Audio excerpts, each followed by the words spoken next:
Well, good news for New Yorker city renters.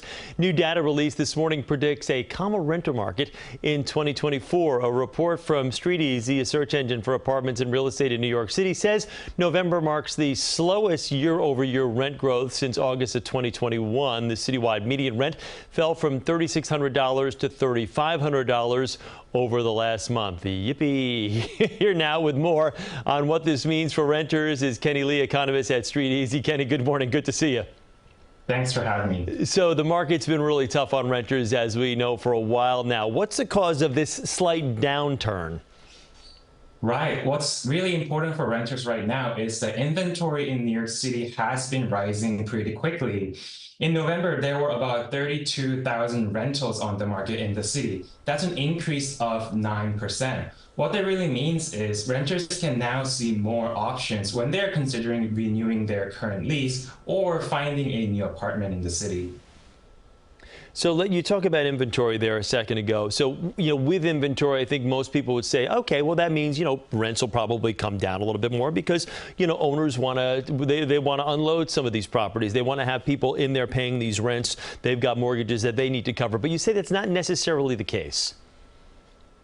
It is true that renters can expect a cooler market next year compared to hyper-competitive markets that we saw this year and last.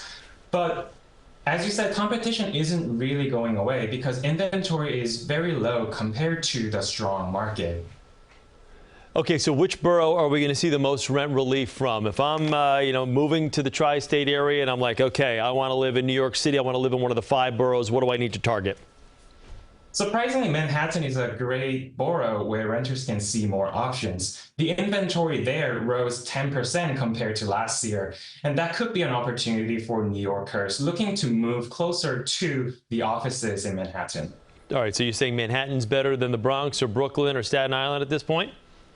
Of course, the asking rent in Manhattan is very high. It's still more than $4,000. But in a sign of normalizing market, about 22% of rentals in Manhattan offered concessions, which means at least 1 month of free rent as landlords try to attract more tenants into their apartments.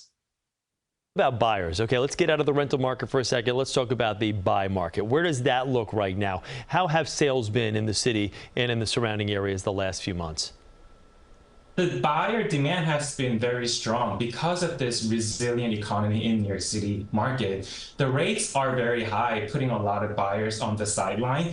But as buyers look for their next home, the sales activity has been pretty resilient, even when compared to close to 7.5 mortgage rates that we saw over the past weeks. So let me ask you about that, because interest rates are so high as it relates to getting a new mortgage right now. And we know people have kind of stayed on the sidelines the last few months waiting for, those mortgage rates to come down a little bit.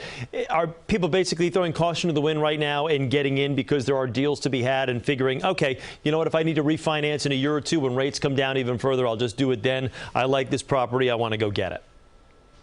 So what I would recommend for would-be buyers right now is don't wait for too long. Of course, the recent declines in mortgage rates could put more homes within reach, but that also means stronger competition from other buyers who are also trying to seize the opportunity. All right, so what's your one bit of advice for people out there? I know we still talk about the rent being a little softer here, but it's still expensive when you lay it out basically across the country, excluding the West Coast per se. But what do you tell renters out there as far as kind of giving them an elevator pitch of like, this ain't such a bad place to come and look to rent? Yeah, that's a great question. Of course, it's a very tough market, but for renters next year, they can expect a calmer market. They can see more options coming to the rental market. That means renters can hopefully get better terms on their lease. All right, Kenny Lee, economist at StreetEasy. Kenny, thanks so much. We appreciate it. Thank you.